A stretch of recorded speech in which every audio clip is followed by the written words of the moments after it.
வைஷுக்கும் எனக்கும் எப்படி பழக்கம்னா என்னுடைய யூடியூப் சேனலில் அவங்க ஒர்க் பண்ணியிருக்காங்க, அசிஸ்டன்ட் டேரக்டராக ஒர்க் பண்ணியிருக்காங்க. நான் வத்தி குச்சின்னு ஒரு வெப் சீரிஸ் பண்ணும்போது அதில் பர்ஃபார்ம் பண்ணியிருக்காங்க.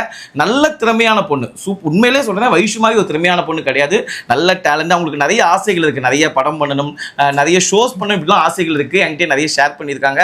எங்கள் டீமோட சேர்ந்து அவங்க கூட நிறைய ட்ராவல் பண்ணியிருக்கேன். நான் அதுக்கு நான் என்ன ரொம்ப உத்தமெல்லாம் சொல்ல வரல, நானும் நார்மல் மனுஷன் தான். ஆனால் ஒரு நார்மல் பழக்கமாக தான் இருந்துச்சு. ஆனால் அந்த பழக்கம் ஒரு லெவலுக்கு மேலே போகும்போது என்னன்னா, அவங்க என்ன தெரியல, திடீர்னு ஒரு நாள் என்கிட்ட லவ் ப்ரப்போஸ் பண்ற மாதிரி பேச ஆரம்பிச்சாங்க. அப்போ இது கல்யாணத்துக்கு அப்புறம் இல்லை, கல்யாணத்துக்கு முன்னாடியே. எனக்கு இதுல துளி கூட உடன்பாடு இல்லை. நான் அது அவங்கள்ட்டே தெளிவா சொல்லிட்டேங்க. பார்வை ஷோ, எனக்கு வந்து உங்களை கல்யாணம் பண்ணிக்கிறதுல எனக்கு நீங்க திருநங்கைன்னு புறக்கணிக்கல, எனக்கு பிடிக்கல. எனக்கு பிடிச்சாதானே நான் கல்யாணம் பண்ணிக்க முடியும். எனக்கு இதுல இஷ்டம் இல்லை, நான் ஒர்க்ல தான் கான்சன்ட்ரேஷன் பண்ணிட்டு இருக்கேன் அப்படின்னு சொல்லி அப்பவுமே நான் அவங்களை அவாய்ட் பண்ணிட்டேன். அதுக்கப்புறம் கல்யாணத்துக்கு அப்புறம் எங்களுக்கு தொடர்ந்து நிறைய ஃபோன் கால் வந்துட்டு இருக்கு. என் மனைவிக்கே தெரியும். மிட் நைட் எல்லாம் நிறைய டைம் கால் பண்ணியிருக்காங்க. இப்போ பிஃபோர் லைஃப் பேச்சுலர்ஸ் லைஃப் வேறங்க. கல்யாணத்துக்கு அப்புறம் என் மனைவி இருக்கும்போது அதை எப்படி அலோவ் பண்ணுவாங்க?